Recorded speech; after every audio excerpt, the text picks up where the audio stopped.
mweterevu buli omu gy'osinzidde okubeera nga togoberera nyongera okubeera nga tembabuuza ku Fahad Prayug kwemuli era nga gwe kasitofuna ka notification awo ng'omanya nti kakati Fahad alina ekipya kyasobodde okubeera nga ayingirawo nakyo era nga amawulire ndooza kamere nga teetandika naga Phoebe omwana ono Phoebe yali kadama munange Phoebe nga mubanyi bulungi nnyo Phoebe yava ebweru ogwanga eyo n'akomawo e Kampala ne bamuwasa era nabeera nga tatambuza obulamu mpolampola Phoebe yatuuka ekiseera n'azaala omwana era omwana we akuze ndooza alinga myaka ng'ebiri myaka esatu munange Phoebe ono after a very long time nga tateekayo omwana recently yasazeewo abeere nga temunange omwana we amuteeka mu kamera naye olwakoze ekintu kino ky'okubeera nga teyateeka omwana mu kamera bannanga abantu bayogedde ebigambo era ng'ensonga lwaki abantu abo bayogedde ebigambo nga baga nti omwana ono Phoebe ekyamazima kiri nti weight ye esusse era bayogedde ebigambo bingi nnyo ngenda kubeera nga tekuterawo ndowooza obumu ku butambi obusobodde okubeera nga busatuletinga ku mwana wa Phoebe era nga Phoebe kyamuyisiza bubi nnyo kyamusudde mu depression era ayina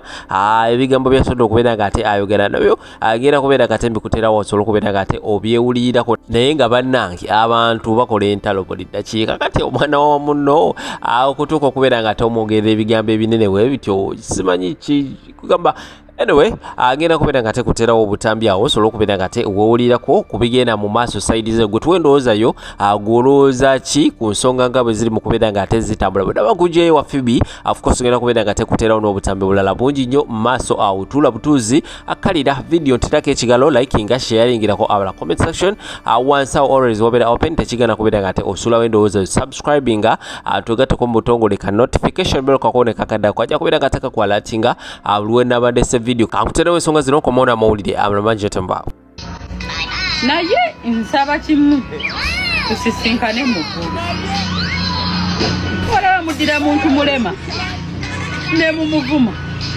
ng'olaba talina kyakikolera ne mumulaba omukono ng'agulina ne mumuvuma naye kyemmanyi kiri kimu tusisinkane muggulu Phoebe tonneesibaako Uganda namba yakuvumidde omwana sinavuma mwana wo tomanyiira navumye gwe nakulabye nga mwe nalabye Phoebe mizi nga ye gumyambo kati wavumye omwana wange wafunyemu kimukwano buuza abannayuganda we bavumya abaana bo bafunye kuba omwana wo kuba abannayuganda bonna bakuvumidde omwana nze saavumye mwana just nagambye omwana wakufaanana ate toli mulungi kati ate nekirala omubi omulungi ayinza ofaanana omubi kati gwe you are ugly your daughter looks like you but in a baby version. So just interpret it the way you want. Ate kati gwe Phoebe mizi gwe wanvuma wafuna muki mbukati wanvumidde abaana wanvumidde omwana kati wafunye muki Phoebe mizi bwe wajja nokola comment olunvuma wafuna muki. This is a gate change announcement. Air Can't Canada Flight 741 Circuit to San Francisco will now depart from gate F51 at 10:45 a.m. Thank you. Phoebe. Sikulinako buzibu. For everybody, sisobola kubeera awo nga newalana ne kadami. Tekisoboka naawe ate tewe suddiya. Bane omwana wa Phoebe mwamulabye. Did you see? Oh my God, but sometimes I have to talk about certain things because I don't know why you people abantu bana it's very serious. Sometimes abana bamwe tebasana mu display. Okay?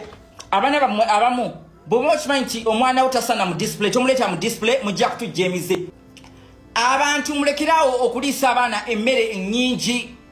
Omwana n'omupakira akagati n'omuwa noodles n'omuwa obuugi n'oteekako simanya ebyokulya ebirala ebitategeereka ki donut omwana n'atukwa okugejja yenna naggwayo owooza mbu omwana omunene babeera agamba wamugagganyirira ate ekyasinze n'okunyiiza oyo Phoebe mukwano gwakiri ekikazi ekyayita mwana wa munembu afaanana ng'omutemu kati gwe Phoebe wobanga oli mukwano gw'abali abayita abaana b'abalala abatemu olowooza ovaayo waabo omwana wo bamuyita batya ndoza babu atukane basekera we batu munkukutu olabye kyana kye mukwano nakuulira supporting oli mkazi yavuma omwana wa munenti yafaanana ng'omutemu naye olwalabye kuwone ngamba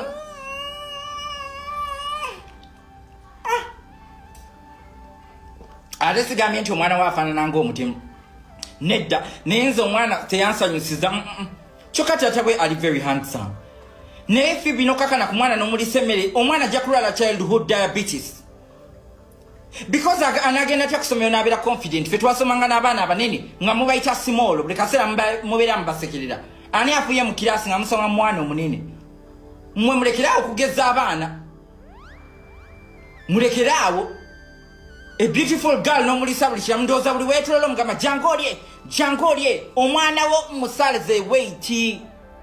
She's not okay. That weight is not okay for a young child. Gota chiraba. Sometimes abana bamwe tebasana mu display. Okay? Abana bamwe abamu bomo chimanti omwana utasana mu display tomuleta mu display mujja kutujemize. Okay? Mubakulize waka and when they grow up tujja kubaniriza nga bakuze. Because mwagala nsiyo naye egamenti tuyinye empisa embi. Fahamu tetusirika ba mikwano. Ati obutasirika teshigeza ntujja vuma omwana nedda naye tujja kwogera amazima. Abantu mulekerawo okuliisa abaana emmere ennyingi. Omwana n'omupakira akagaati n'omuwa noodles n'omuwa obuugi n'oteekako simanya ebyokulya ebiralalala ebitategeereka kidonati. Omwana n'atukwa okugejja yenna naggwayo owooza mbu omwana omunene babeera agamba wamugagganyirira. Ate ekyasinze n'okunyiiza oyo Phoebe mukwano gwakiri ekikazi ekyayita mwana wa munembo afaanana ng'omutemu. Kati gwe Phoebe w'obanga oli mukwano gw'abali abayita abaana b'abalala abatemu olowooza ovaayo ewaabwe omwana wo bamuyita batya ndowooza babu atukane basekera we bati munkukutu olabye ekyana kye mukwano nakuulira supporting oli omukazi yavuma omwana wa munenti afaanana ng'omutemu naye olwalabye kuwone ngamba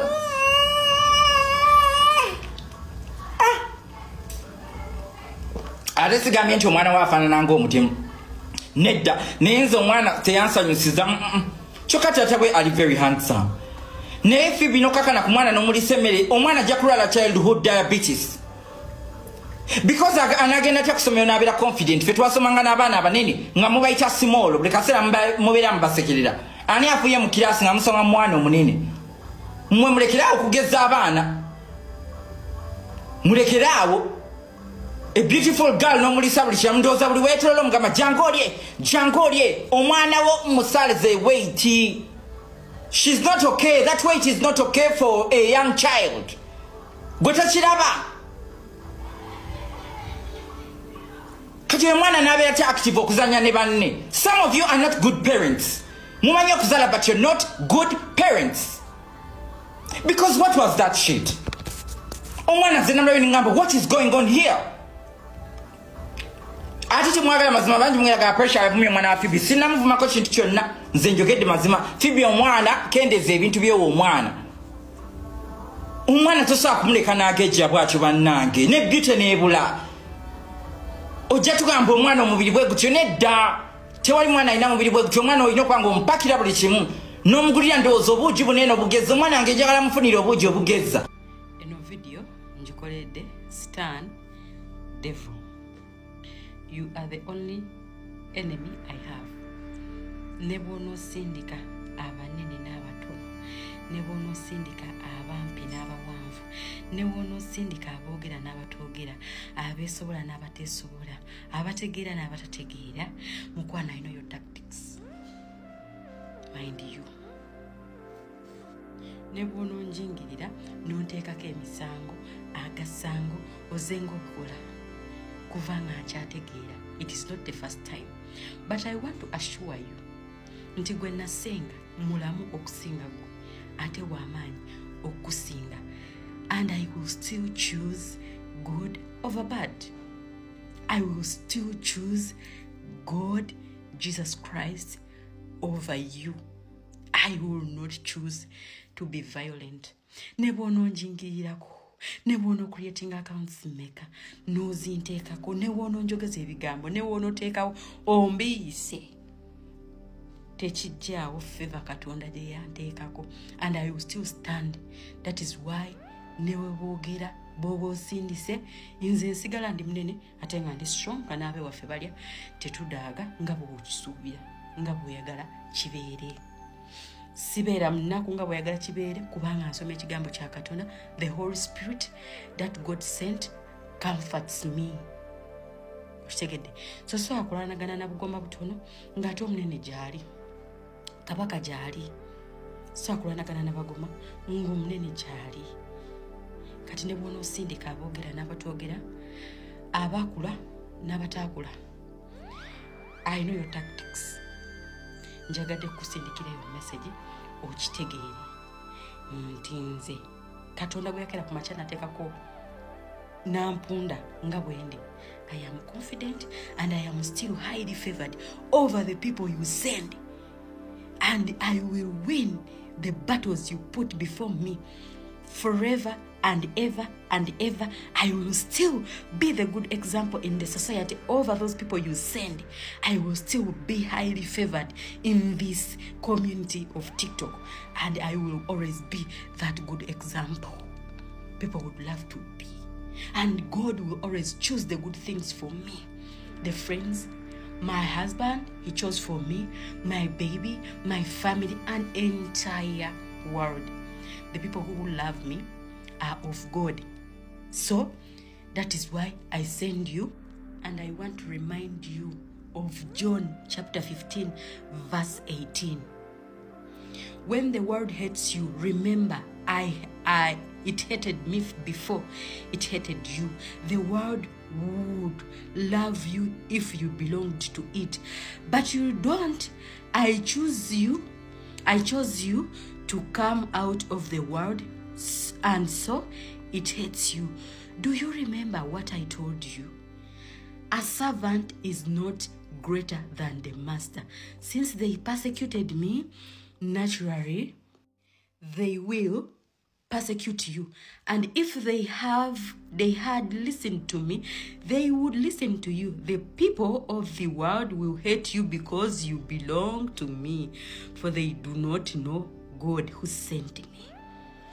They would not be guilty if I had not come and spoken to them, but now they have no excuse for their sins. Anyone who hates me hates my Father too. If I hadn't done such miraculous sign among them that no one else could do, they would not be counted guilty. But as it is, they saw all what I did and yet hated both of us, me and my Father. This has fulfilled what the scripture said. They hated me without cause. You hate me without cause, but I know the root cause. It is because of my master. Katomanyi be yansuubiza mukanyirira akaddako bigoberere. So genda ogambe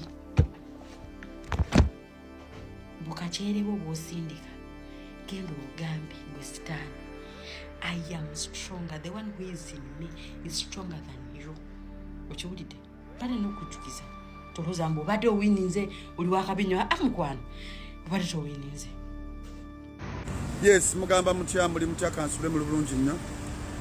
Wano wenkodde video ke kana akafo akasingamu abasiyazi e Boston. Kano kenkwatiddemu wano video bagagga nnyo balina ssente empundu tobala. Era nga ze zino zimu ku bbaala zaabwe. Ono mwavu tanywawo kyakunywa era bendera eyo gyolabe mabega yeewuba eriko orange, simanya red, green. Wano wa bbeeyi nnyo okujja okunywawo ekyokunywa. Mbadde nnyina gye nva ne ngamba kankolerewo video mbeeko ne kyempisawo. Gano gonna amayumba gaabwe bagagga nnyo. $1 million houses, condos zaabwe babeera ano bayonjo nnyo, site yaabwe nnyonjo, kibuga kyabwe wendi. Naye nga nzize ku mulamwa ensonga esinza okundeeta okwata live eno oba video eno, waliwo Munnayuganda ayina omukazi gwe yaleeta okuva e Uganda, babeera Boston, amwinamu babadde bayina abaana 5, naye abaana abo 5 talinaako wadde owuwe. N'ogwo Omunayuganda oyo omukyala yagamba omusajja eyamuleeta mu America mbu agenda ku kaleete brother we ava Uganda. Omunayuganda ono ali mu America bamuleeta n'agamba omusajja nti asaba amuyambe amuleetereko ne ku baganda be okuva e Kampala. Omusajja n'amuyamba n'amuleeterako ku baganda be ng'omusajja alowooza aleeta muganda wa mukazi. Omusajja abadde yagula ennyumba ebisenge biri ya bisenge nga 5. Bwe yaleeta omusajja gwe yajja e Kampala yali amanya aleeta mukoddomi we. Kumbe aleetedde mukyala we mwami we oba gwe twandiyise boyfriend. Biri Boston wano. Kaakati omukyalo oyo ono omusajja amuyamba okumuleeterako omusajja gwe yandiyise mukoowe. Nete yali mukoowe wabula yali boyfriend wa mukyala. Kakati nga batuuka babeera mu nnyumba y'emu omusajja ajja afuna empapula bafuna emirimu bakola buli kimu omusajja atandika okukola ava waka waava eyajjanga omugenyi yenga omwami wa waka alowooza ono gwaleese mukoddomi we era ng'omukwano gubeera gw'amaanyi nnyo. Jjukira omuko yali yakajjanga takola omusajja agenda n'akola oluusi omukazi ewaka n'asigala kati oluusi omukazi ewaka n'asigala ng'alowooza ewaka waasigadde asigaddewo naki ne mukoddomi we kumbe yalekangawo mwami amuyambako nga taliiwo. Kanzire ku nsonga eno enkulu kano kagenda banyumira nnyo. Omanyi kye kitegeeza okuzaala abaana 5 nga tolinaako wuwo nga ge wandibadde oyita mukoddomi wo ye nannyini baana abo. Ate omusajja ekyobusiru kye yakola kwe kugendanga mu ddwaliro ng'omukazi agenda okuzaala n'ateekako omukono ku birth certificate. Wano mu America bannayuganda mukola ensobi nti ogenda n'oteeka omukono ku birth certificate oluusi nga tomaze na confirminga nti oba abaana babo. Omusajja buli mwana eyazaalibwa yateekangako omwana ku birth certificate. Kati kituuka ekiseera omusajja yeekyanga amugamba nkukooye enviira twawukane. Omukyala agamba oba kwawukana tulina kwawukanira luddawa mu kkooti ompeeza child support. Ate ne mu nnyumba sigenda kuvaamu wulira obujoozi kyokka ng'omusajja ye yagula ennyumba. Kakati nga batuuka bagenda mu kkooti ng'omulamuzi amubuuza nti bano abaana gw'obazaala okitegeera. Kati omulamuzi wamala omubuuza nti abaana gw'obazaala ng'amugamba nti nedda sinze mbazaala. Ng'amubuuza bw'obanga si gw'obazaala ki ekyakusayiningisa ku birth certificate z'abaana bano ne mutuuka n'okubatuuma amannya ng'okimanyi tobazaala. Ono ng'amugamba ono ng'addamu omulamuzi ng'amugamba mukazi wange nali mukkiririzaamu tayimu eyo naye abaana nze ne ŋŋenda n'enkola olukujjukujju ne mbakebeza ku musaayi. Buli mwana gwenkebeza ng'omusaayi tegumaakingana gwange nga ne DNA tebimaakingana ki nange. Kakati ng'omulamuzi amugamba tekisoboka olina okulabirira abaana abo paka batandinga 18 kubanga these are your kids. You sign the birth certificate so we cannot reverse anything. You sign the birth certificate and you are the father. Ng'omulamuzi kyamugamba. Kati abaana abataano abo musajja abadde alina kampani ye wano ku America. Abadde musajja nga yakola bulungi obulamu n'agattako okujoogebwa okuleeta omukazi okumujooga ate omukazi n'agattako n'okumuteeka ku child support ku baana abatali babe. Kati buli mwana ku baana 5 omusajja abadde akola ssente ennungi ku baana 5 buli mwana buli wiiki bamwagaza $3 ebyebi 3 ye miliyoni emwe ye Uganda. Kitegeeza abaana 5 abaana ba $3 emirundi 5 zibameka mubale nti abaana 3 ze $9 ze $10 mu ebi abaana 5 zalina okusasula. Kati alina osasula $15 buli wiiki kubanga kampani gy'alina eyingiza ssente nnyingi. Wano mu America gy'okoma okuyingiza ssente nnyingi senga bakuteeka ku child support gy'okoma okusasula ssente nnyingi. Ky'ovala abasajja nga ba 50 cents baba charginga nga $1 oba almost 15 oba mutwalo kisinzira ssente z'oyingiza buli mwezi oba buli wiiki. Kati omusajja bamusalira $1,500 ate n'ekyokubiri omukazi n'asaba divorce baawukane. Kitegeeza ki? Omukazi alina osigala mu nnyumba n'abaana be balina wadde omusajja si yabazaala paka abaana bebaweza emyaka 18. Ebyo nno biri Boston. Omanyi buli kimu ekivuga ku Boston nze mba nkibabuulira.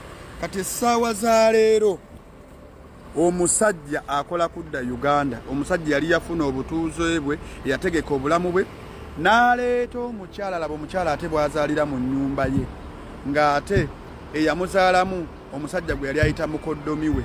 Biri ku Boston wano. Kati omusajja ali mu kukola butaweerwa, ayagala kudda Uganda, yeesonyiwa Amerika adde ewaka. Naye ababaddewo okumpi bamuwa amagezi agume akwe, naye yagamba tagenda kukola ng'alabirira abaana abatali babe. Omukazi yamulimba. Kakati senga ebintu ebibadde Uganda, goloza omukazi ono yandibadde mulamu. Omusajja akuleese ku Bulaaya ate akuyambi, omusabye akuleetere muganda wo, ate nga gw'omugamba nti muganda wo si muganda wo wabula boyfriend wo. Kati omusajja yagenzo kizuula nga n'abaana balina si babe, abaana bonna abataano talinaako mwana n'ogu, naye ng'abadde akoze nnyo, abaana basomera mu masomero malungi. Kati ate omukazi ono gwe yali ayita boyfriend wo omusajja yamumuleetera, naye yafuna omulimu omulungi, omusajja musawo. Kitegeeza ki eri abaana ab'obuwala nti omusajja temukolanga nsobi kutuukawo. Kati wamuleetesa omusajja nga yamanya akuleetedde brother wo, kumbe yamanya aleese mukoddomi we, kumbe aleese musajja. Abaana bonna balina omusajja abataano, talinaako n'omu gwakolaki gwazaala. Kyokka ate tagasseeko ne ku ekyo, omusajja abadde era aweerera n'omukazi yamuweerera, omukazi nga Nansi, nga yasoma obwannansi. Okitegeera? Kati ekintu ekyo kirina buli wendowooza ebintu ng'ebyo nga mbirayo mugamba Uganda yabeeraawo akuba be Boston. Nze sikuba, njogera ekintu kyembeera nfunyeeko era kyembeera ndabye. Ate nze engeri TikTok gye njagala okwongera okuleeta buli ggulire eriba liguddewo, mumanye biki ebigenda mu maaso mu diaspora, kubanga waliwo platforms ezitabyogera nga zibeera ozikubajjejjerebu. Njagala obbabulira nze mba ne information esinga obungi nga ntuufu, ate njagala oggita gwave Uganda ng'ojja ojje nti gy'ojja byebintu by'ogenda okusangayo bino. Abantu beno beeyisa bwe bati, bakolayo bati, era bwe bati bwe bali. Njagala okutegeeza omusajja mu nnyumba baamufulumya, kati asula mu mmotoka. Eyakola ennyumba ye n'agigula kuba omukazi agenda okujja mu Amerika, yasanga omusajja obulamu yabutereza. Omusajja ye yaleeta omukazi. Omukazi oyo gwe yaleeta baasomako bonna mu ssomero lyerimu. Bwe yatuuka mu Amerika n'atereza obulamu, n'anoonya omuntu gw'ayinza okuwasa, n'addayo mu ba ogiibe be beeyagalako, n'aleeta ogiiwe. Naye kinnuma okutuuka olwaleero nti abaana bonna be balina talinaako mwana n'omu. Kyokka ate yamala okusayininga ku birth certificate. Kati omusajja ne bw'anaagaana okusasula child support wadde abaana si yabazaala, bajja mmuteeka mu kkomera bamusibe, kubanga by law abeera afuuse taata w'abaana. Yasayininga ku bipapula byabwe mu by'obuzaale n'amannya ne bagatuuma ayinako amannya ge. Essaawa zino tosobola kukirivansinga n'okizza mabega. Muwandowooza yammwe ki? Abalungi abatuwuliriza era abatulaba, olunaku olwaleero tukyaddeko ewa Sheikh Ashraf Dembe. Ssebo nsanyusa okubalaba. Amannya agange Seeka Ashraf Dembe. Akola ku bizibu by'enjawulo. Omuntu singa aba alina ebirwadde, tumusomereddwa, tumuwa amazzi ga lukuya nga bw'obadde ogalaba, tugenda abantu ku kyoto ne twokya emizimu emibi egibabaamu. N'okulomba edduwa, abantu singa abeera ng'ali wano atuuse, sobola okumulombera edduwa. Ne waba atatuuse nga mpadde amannya ge ngali wala manetaze enamba yange yeno eri 0701763711 namwe banyinaffe abali ebweru oyagala okuba nti oyagala okulombera ku ddwa ng'olina ebizibu visa zibuze amakaga kolongotana sente zikola zimpita mu ngalo ojja kumpereza ekifaananyi kyo n'amanyago ebyo byokka bijja kummala nja kulombera edduwa ojja kutereera olunaku olusembayo mu mwezi mba n'edduwa eyawamu ffenna n'abalwadde bange abakadde n'abapya. Assalamu alaikum warahmatullahi wabarakatuh.